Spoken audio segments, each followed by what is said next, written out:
Translation and purport by His Divine Grace, Srila Prabhupada. Srila Prabhupada Ki Jai. The Supreme Personality of Godhead, Vasudeva, Krishna, is extremely difficult to understand for unintelligent men who accept Him as impersonal or void, which He is not. The Lord is therefore understood and sung about by pure devotees. So the purport. As stated in Srimad Bhagavatam 1-11, Vedanti tattvavidas tattvam yajnanam advayam brahmeti paramatmeti bhagavan iti shabhyate. The absolute truth is realized in three phases, as Brahman, Paramatma, and Bhagavan. Bhagavan is the origin of everything. Brahman is a partial representation of Bhagavan, and Vasudeva, the Supersoul, living everywhere and in everyone's heart, is also an advanced realization of the Supreme Personality of Godhead. But when one comes to understand the Supreme Personality of Godhead, Vasudeva Sarvamiti, when one realizes that Vasudeva is both Paramatma and the impersonal Brahman, he is then in perfect knowledge. Krishna is therefore described by Arjuna as Parang Brahma, Parang Dhamma, Pavitram Paramang Bhavan.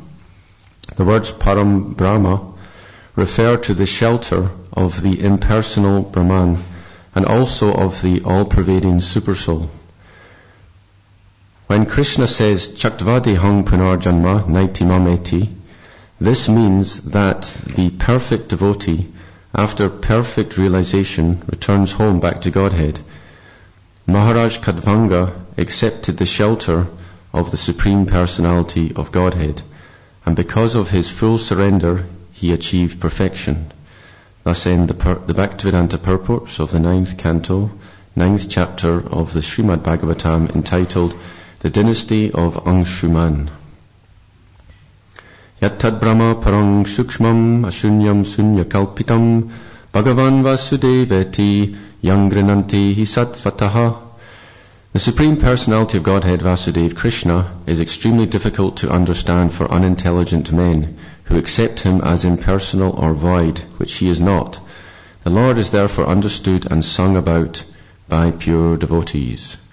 Om Ajnana Timarandasya Gnananjana Shalakaya Chakshurmilitam Yena Tasmai Shri Guruve Namaha Vansha Kalpatarubhyascha Kripa Sindhu Bhyevacha Patitanam Pavanebhyo Vaishnavibhyo Namo Namaha. Jai Shri Krishna Chaitanya Prabhu Nityananda Shri Advaita Gadadhar Shivasari Gaura Bhaktivinoda. Hare Krishna, Krishna Krishna, Hare Hare, Hare Rama, Rama Rama, Hare Hare. So please give me your blessings to say something relevant. So the chapter, the dynasty of Anshuman, while running through the various members of the dynasty, we come to Maharaj Katvanga, who is famous for becoming self-realized in a very short space of time. It's said to be a muhurta. Sometimes Prabhupada translates it as a moment, but as Bhakti-Rasamrita Swami was saying, it means 48 minutes. So he had around 48 minutes, became self-realized. Because he asked the demigods offered him a boon, so he asked, how long do I have to live?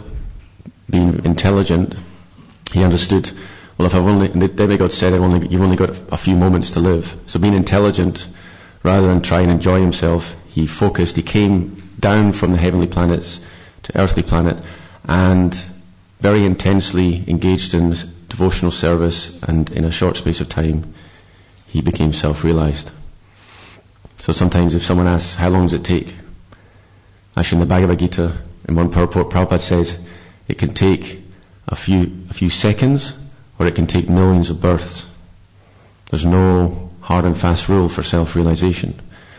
Prabhupada says it's all about understanding and accepting. If we can understand the science of the self and we accept it, then we're self-realized. So however long that takes. Actually, when we think about it, Yameva Shivrinatu Tenalabhyas Tashaisha Adma Vivernuti Tanum Svam. The Lord one only becomes self-realized when the Lord chooses that person. So how long does it take for the Lord to choose? Right? You can't put a time on that. he can choose right now. At the beginning of this class, maybe there's no one self-realized in this room, I don't know. Maybe at the end of the class, someone might be self-realized, we don't know. It's yameva shivrinati tena labhyas, whoever Krishna chooses. Therefore, there is no time limit. Also, we can consider that devotional service is a hoituki and a pratihata. So these meanings in the translation, these meanings are, it is unmotivated or should be unmotivated, and it should be uninterrupted devotional service. But if you look at Prabhupada's lectures, he gives a different meaning to apratihata. He says, it cannot be interrupted. Not only should it not be interrupted, but it cannot be either. We have an example of Prahlad Maharaj, just a little boy. His father is the ruler of the entire universe, but he was unable to disrupt the devotional service of Prahlad. So apratihata means cannot be interrupted by anything material. Therefore, if we try and place a time limit and say, well, it must take you at least a few years, at least a few lifetimes to become self-realized, well, that may be the general case, but actually we can't put these restrictions because it is apratihata, uninterrupted by anything material, including time. Okay? So therefore it's very mysterious.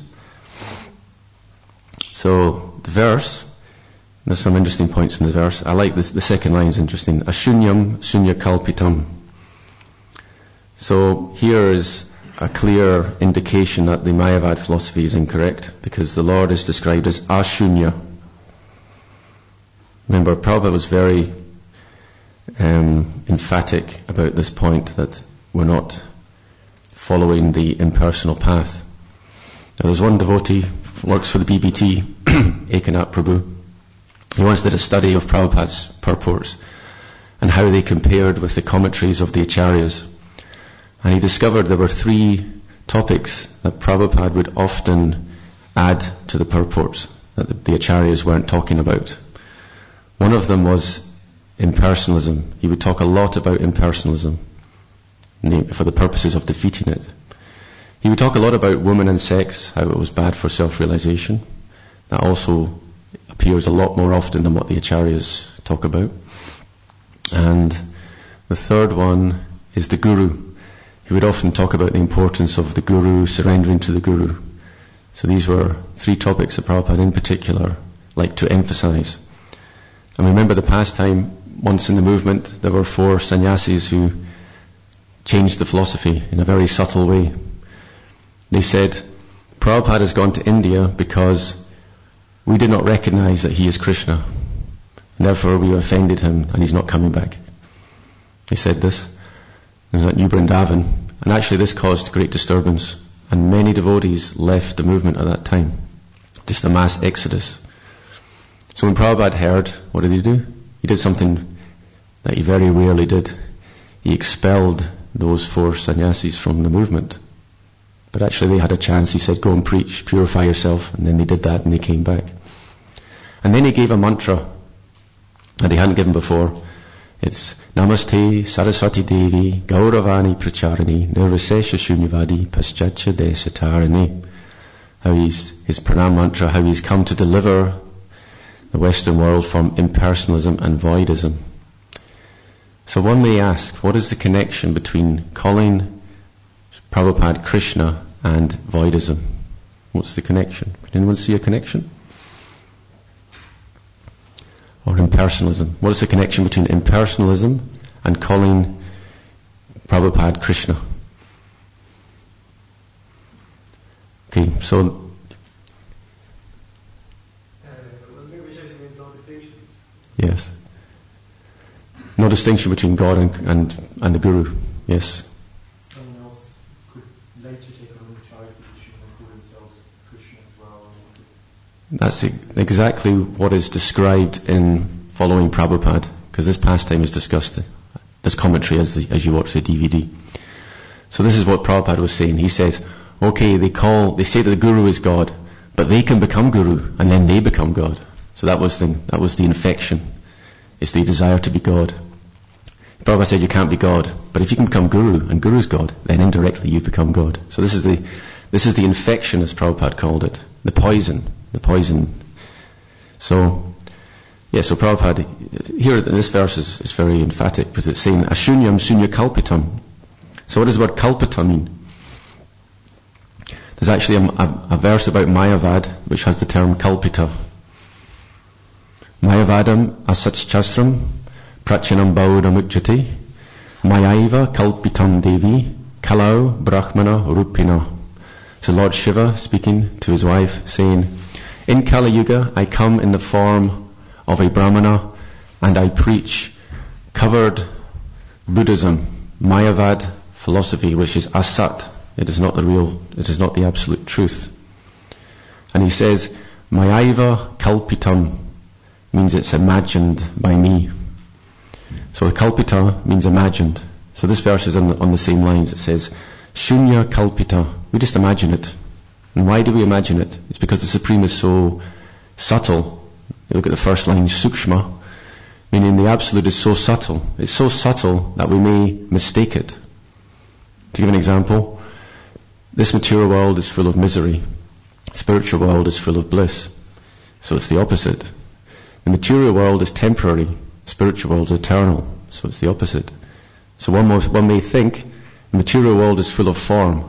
Therefore, the spiritual world is the opposite, formless. This is kind of reasoning, that the false reasoning that we can fall into if we engage in mental speculation. But here it's saying that the Supreme is sukshma, meaning very subtle. Therefore, the actual way to understand the Supreme is through hearing from authority, not through mental speculation. Now, there's an interesting connection. This verse is similar to the verse quoted in the purport. Does anyone remember the verse quoted? It's a famous verse from the Bhagavatam. You want to say it?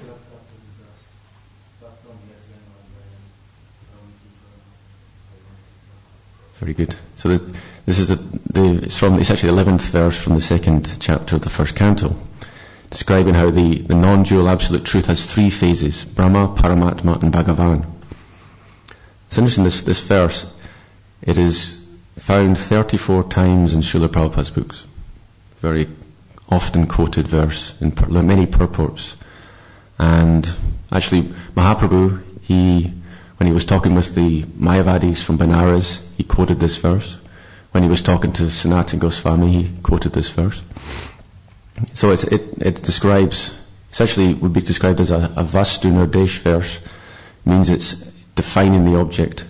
There's a similar verse in the Chaitanya Charitamrita, but it's more elaborate. It's Yad Advaitam Brahmopanishadi Tadapyasya Tanubha Ya Atmantaryami Purusha Iti So Sangshavabhava Sadaishvarya Purno Ya Iha Bhagavan Sasvayam Mayam Nad Chaitanyad Krishnad's Jagati Paratatvam Param Miha. So the meaning of this verse is the absolute truth is Lord Chaitanya, who is non-different from Krishna. His bodily effulgence is the Brahman. His partial expansion is Paramatma. And he himself is Bhagavan, full of all opulences. So this verse gives more explanation than the Bhagavatam verse. Because the Bhagavatam verse, although it gives the three phases, Brahma, Paramatma and Bhagavan, it does not explain the relationship between them. And we understand clearly from the Chaitanya Charitamrita that these three phases are not equal in all respects. Although the term Advaya Gyan is used, non-dual substance, actually they're not equal because Brahma and Paramatma are partial realizations, whereas Bhagavan is full realization. So it's an important point. I want to look at it another way. Brahma is Sat realization, Paramatma is Sat Chit realization, and Bhagavan is Sat Chit Ananda realization. So ultimately, if we become Bhagavan realized, then that automatically includes Brahma and Paramatma realization. So what I was thinking to do is compare the verse with this particular verse from the Bhagavatam. So if you look at the verse on the board, we have the term Brahma, we have the term Bhagavan. Now there's no term for Paramatma, but there's one word that indicates Paramatma. So would anyone like to offer a suggestion? What word indicates the Paramatma? It's a name for Krishna. Vasudev, yes. Would you like to offer a reason why Vasudev in particular indicates Paramatma? Correct, all-pervading. Now, if you look at the first verse of the Srimad Bhagavatam, it's actually the first line, Om Namo Bhagavate Vasudevaya. If you look at the translation, part of the translation includes, O all-pervading personality of Godhead. O son of Vasudeva. So we understand Vasudeva means the son of Vasudeva, but it has this other meaning, all-pervading. So there's another aspect. Actually, Prabhupada explains, not only does Vasudeva with a long A mean all-pervading, but Vasudeva with a short A also means all-pervading. It also means the father of Krishna. And there's another meaning to Vasudeva with a small a. Does anyone know the other meaning?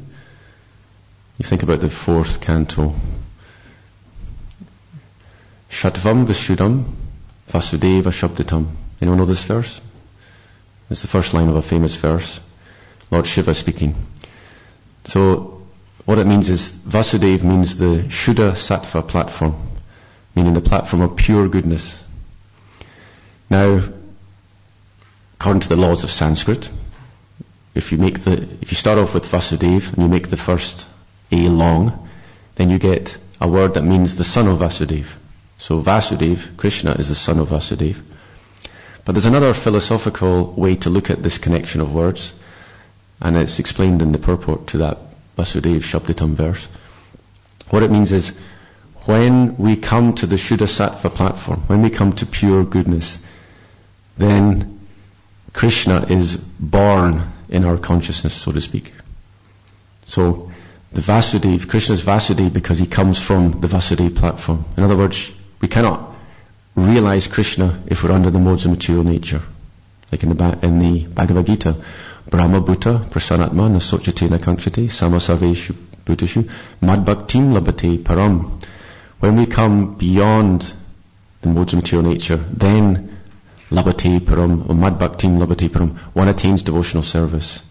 So ultimately, real devotional service in its pure sense cannot be performed unless we come out of the modes of material nature altogether. Therefore, when we say from Vasudeva comes Vasudeva, we can understand it as the family-son relationship between Krishna and his father, and we can understand it on a philosophical level as self-realization only happens when one comes above the modes of material nature. So these are some considerations. We'll continue with looking at the verse. Brahma, okay, so actually in this verse, Brahma Param indicates Krishna. Actually, in the word for word, it's said to be Krishna. So what is the connection between the word Brahma and Krishna? Now, the Acharyas say different things. You give an example, the terms Brahma and Paramatma, they are said to directly refer to the impersonal Brahman and the localized Paramatma within the heart. But they also indirectly refer to Krishna. So if you say, for example, remember when Lord Chaitanya is discussing the Atmaram verse. So what does Atma mean? One of the synonyms is Brahma, the Absolute. So Atmaram means someone who is a devotee of Krishna. So here, Atma, although it could refer to the Supersoul, refers to Krishna. So there's different ways to look at it. And also, the synonym for Atma was Brahma, which could refer to the impersonal Brahman, but in this connection it refers to Krishna too. So when Krishnadas Kaviraj Goswami is discussing the Atmaram verse, he takes Atma and Brahma sometimes to mean Krishna, even though that is not the direct meaning. So the Acharyas have said it is not the direct meaning. But in another sense, Brahma is the most appropriate word, more appropriately applies to Krishna than to the Supreme Brahman. And the reason is because what is the origin of the word? What's the root? What's the Sanskrit meaning of Brahma? We say the impersonal Brahman, but what does it actually mean? Think of another word, Brihat. What does Brihat mean? Great, big, great, exactly. So Brahman indicates something great. But which is greater, Krishna or the impersonal Brahman? Krishna, because the Brahman is simply his bodily effulgence. Therefore, from another angle, actually Brahma refers more to Krishna than to the impersonal Brahman. although by convention we generally use the term Brahma to refer to the impersonal Brahman. So these are some considerations. So, going back to Vasudeva, so understanding Vasudeva to be all-pervading, the Supersoul is also all-pervading. And Dantaracha Paramanu Chantarastam, that the Supersoul is within every atom, is also within the heart of all the living entities. Therefore, because the Supersoul is all-pervading, and because Vasudeva means all-pervading, therefore we get a connection between the word Vasudeva and the Supersoul. Therefore, today's verse has got all three phases of the Supreme mentioned: Brahma, Paramatma, and Bhagavan. So, that is some consideration. I'll return generally to Maharaj Khatvanga. It's interesting, in the second canto, there's a statement, Kim pramatasya bahubi, prokshayar hayanayariha, varam muhurtam viditam, gatate shreyase yataha. So better than having a long duration of life without any experience of the Supreme, better to have one moment of full consciousness, because that can change your life forever, and you can then endeavour for the Supreme. That's roughly very loose paraphrasing of the verse. I can't remember the exact translation.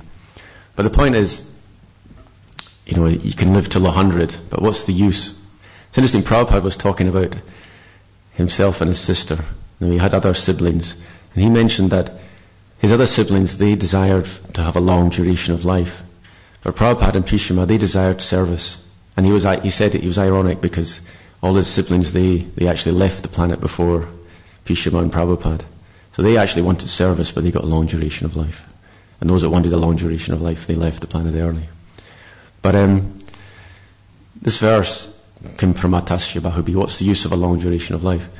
It indicates that just that moment of self-realization, not even self-realization, of an indication of the truth, it can be a life-changing moment. So, I think many devotees, they come to the Hare Krishna movement because of some life-changing moment. I know one devotee, he was just generally looking at spiritual paths, various paths, and he looked at this path, it was called primordial screaming. Anyone heard of this? So it's kind of the philosophy behind it is that when you're born, it's a very traumatic experience, and you want to scream, but then you can't get to scream because the midwife sort of slaps you around and you get a bit of milk or whatever. So you don't actually get to kind of express yourself. So the philosophy is that is repressed, it's within you, and it screwed you up for life. So what you do is you have this primordial scream and it releases this. So I know this devotee, he went to this forest. After all, if you're going to scream really loudly, you have to do it in a forest. So he went for this ultimate scream. He's just going to let it all out. And after that, he's just going to be free from this birth experience. And anyway, so he did this. He started screaming.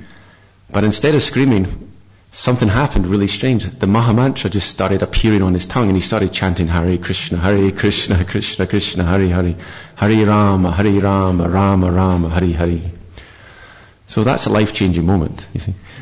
So he became a Hare Krishna, and he's still a Hare Krishna. In fact, he still goes on Harinam sometimes. Anyway,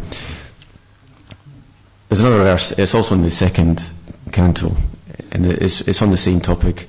It's Tarava kim na jivante, bastra kim na sasanchida, na karante na mehante, kim grame pashavo pare. Shukadeva Goswami says, do the trees not live? Do the bellows not breathe?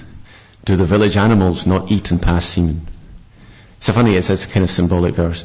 We have to unravel the meaning of this verse. But in the purports and also in lectures, Prabhupada explains the meaning. So the first line, Tarava kim na jivanti, do the trees not live? The point here is, we may be proud of our duration of life, but then we should think of the tree. The tree lives thousands of years, or can do. So why should we be so proud of 100 years duration of life? Nothing so special. Now one may reply, but we breathe. The trees don't breathe, we breathe, so we're special. So then Shukadeva Goswami says, but the bellows breathe. Shri Shri Radha Gokulananda ki jai, Shri Sita Ram Lakshman Hanuman ki, Shri Shri Gauranitai ki jai. Yeah, so the bellows breathe. So what's special? So one may reply, yes, the bellows breathe, but I eat and I get sex life. So then the village animals, they also get that. See? So what is special? Atato Brahma Jigyasa. Now that we've come to the human form of life, we should inquire about the truth. This is the main point. And in the 11th canto, it says, Tasmad Gurum Prabhajita Jigyashu Shreya Uttama. If you want the best, the very best from life, you should approach the spiritual master for the right reasons. For Shreya Uttama, you should inquire about the spiritual truths. Now it's interesting how the Hare Krishna movement is becoming more like Christianity in many respects. I have an uncle. He used to be a minister. So then he had to do all these training, all these courses in counselling, for example, so that he knew how to counsel those people that came to him. Now, it's interesting. You can go to the Guru. When you think about the Guru means Tattvadarshi Guru. He knows the absolute truth. And we go to him for all our problems, material problems. Is that really necessary? Well, if the Guru has many disciples, I would suggest that it's not a good idea. And you'd be better off spending your whatever little time you get to inquire about spiritual things, and you can take counselling from someone else. But anyway, there is a general move I noticed that the Gurus actually, they're actually becoming very much, how shall I say, they're tied down to various kind of rules that are now governing the society, that they must do this course, that course, etc. And I'm not convinced that it's necessarily the right way to go, because ultimately the Guru is meant really to be, he's the spiritual autocrat ultimately. He's supposed to be disseminating spiritual knowledge from the heart according to his spontaneous realizations. And if we kind of start training our Gurus in various material things, well, and in a sense it is necessary because people have material problems that need to be solved. But I really don't think the Guru is really for that. I think it's more for maybe the temple authorities or senior devotees should be doing that. That's my personal opinion on the matter. But sometimes the Guru is very cutting as well. And one may come with a certain problem, the Guru might just cut the problem away altogether. It's better than counselling. Counselling sometimes doesn't work, but cutting, if it's done by an expert, it's very, very beneficial.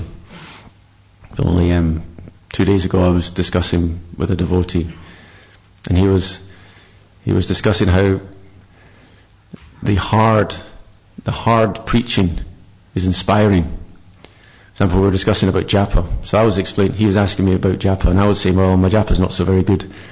I'm not very I don't concentrate enough. And this devotee was saying, well, I was reading some excerpts from an ex-guru in ISKCON, and it was very powerful. He was cutting away, and it was very direct, and it was inspiring. And I said to him, well, actually, I agree, this is what I need to hear. I need to hear some authority figure just smashing me. Because nowadays it can be very wishy-washy or very respectful. There was a time when it was okay to tell a devotee, you're in Maya. But now if you do it, you might actually get into trouble. You might get shouted at, you might get a complaint, someone might run to the temple authority. He's criticizing me, he says I'm in Maya, who is he to do this? But it's like, this is ego. We have to be very careful. What we're doing is we're actually protecting each other's egos, because we don't want to offend anyone. But where's the benefit?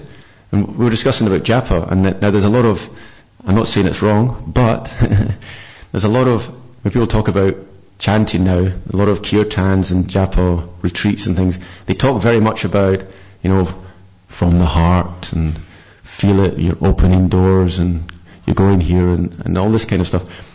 Not everyone relates to that. And I personally don't. I've never been on that workshop. I like Parashuram's philosophy. He said, we don't go on retreats. We're an army, we move forward. So we go on the street, that's a better idea. So I follow that philosophy. So I haven't been on retreats. But I don't personally, I'm just too disturbed. Kali Yuga. I'm a very disturbed and I'm a very intense person. And I can't just relax and feel the bhav. It just doesn't work for me. But if someone comes down and just cuts, then it puts me in position. I need discipline. So that a guru that disciplines, that's the kind of guru that is suitable for me. I don't feel the bav, you see. So, not everyone goes with this feel the bav, but this disciplined approach to Krishna consciousness is out of fashion. It's just not done anymore so much. And I'm lamenting, I'm thinking it's actually a better system in many ways, because it can kind of snap you out of any kind of haze, any fog that's going around inside you. And if no one allows anyone to discipline them, then what does that mean? It means all these anarthas can grow in the heart. No one's ever going to tell you otherwise, because they respect your space. And if you want people to respect your space, then they're also respecting your anarthas. So it's very dangerous. So these are just some considerations. And, well, we have 10 minutes left, and hopefully there's some comments or questions.